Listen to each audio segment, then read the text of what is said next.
Hey everyone, greetings. It is GleeCon here again as we continue a little tiny lore break before we really plow through most of the Undead campaign in Warcraft 3 Reign of Chaos. So, on our last episode we just talked about, there was kind of like a retconning explanation of why the gnomes' troops weren't part of the war, but their machinery was, even though they called it Dwarven machinery in the manual. So stay a while and listen to this one. It's called Eye of the Storm. I'm guessing this one's actually going to press us forward with what's happening in the Third War. Lordaeron had fallen. The Alliance was crippled. The Burning Legion could now gather its forces in the Eastern Kingdoms with little resistance. From there, the demons would cross the Great Sea and seize the Second Well of Eternity. Though Kil'jaeden had laid the foundations of this invasion, he would not lead it. That honor fell to Archimonde the Defiler. Whereas Kil'jaeden was a master of manipulating enemies from the shadows, Archimonde was a seasoned battle commander and tactician. He handpicked the members of his assault force, filling it with demonic soldiers who had waged war on Azeroth before. Among those who joined him was Manaroth, the pit lord whose blood had been used to enslave the orcs to the Legion.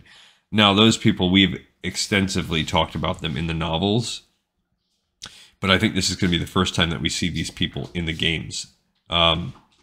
I think Kil'jaeden is referenced in Warcraft 2 Beyond the Dark Portal. That's about it, but Archimonde, this is his first game reference, Manaroth. By necessity, Archimonde's force was small. There was simply no way to create a portal powerful enough to bring the full might of the Legion to Azeroth, not until Archimonde had harnessed the Second Well of Eternity's energies. But even just transporting him to the world would be a monumental undertaking. One of the Legion's servants would need to create the portal on Azeroth and anchor it there. When the Lich King learned of this predicament, he proposed a solution to the Dreadlords. He had knowledge of an artifact called the Book of Medivh, which was now under lock and key in the city of Dalaran. And he would have that knowledge considering he's Ner'zhul, and he had that artifact before he got portaled away and body ripped and tortured. Many years ago, which explains also why Dalaran is the city on our map at the start of the levels. So you can always kind of tell where they're moving towards. So the Undead campaign, just like the other one, was moving up towards that base, Trackthron Keep. You could see on this map, they're going to be moving toward Dalaran.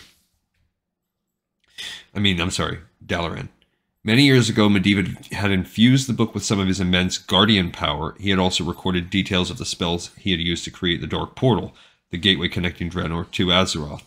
The energy stored in the book, along with its instructions for creating portals, would be sufficient to bring Archimonde and his vanguard into the world.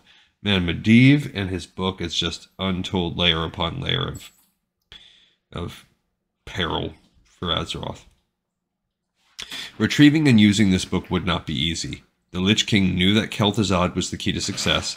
Not only was he a gifted mage, but he had been one of Dalaran's rulers. If the Scourge resurrected Kel'Thuzad, he would be able to bypass the city's defenses and find the Book of Medivh. So now we have a motive. Why do they want to go resurrect Kel'Thuzad? And it's because, one, he's going to be like the most powerful mage lich, and two, he would be crucial if they attacked Dalaran because of his knowledge of its workings. Ooh, took a blurry picture, but I think I can still read it. Kil'jaeden and the Dreadlords were pleased with the Lich King's plan. The demons never suspected their loyal slaves' true motives. The Lich King's claims about Kel'Thuzad were true, but recovering the Book of Medivh was not the main reason he wanted to reanimate the human. The Necromancer was one of the few servants he could rely on when he decided to rebel against the Legion. And again, we're building up this purpose of why ultimately does the Undead army betray and join forces with everyone else against the Legion. The Book of Medivh and the Skull of Gul'dan. At the end of the Second War, Archmage Khadgar and his Magi destroyed the Dark Portal on Draenor. As the gateway buckled under the weight of their spell work, Khadgar dispatched an ally to take two powerful artifacts through the portal to Dalaran, where he believed they would be safe in the hands of the Kirin Tor. One of these relics was the Book of Medivh, and the other was the Skull of Gul'dan. The messenger only narrowly succeeded, escaping through the gateway just as it slammed shut and severed the way between Azeroth and Draenor. Yeah, that happened at the end of Beyond the Dark Portal in the novel. Alright, cool. So we got another episode in the pipe 5x5, and we now have an explanation of why the second level in the Undead campaign is going to happen. Cool. I look forward to seeing everybody next time. This episode, I think I said it on repeat. And then, oh, whatever. See you next time on Lore of Warcraft.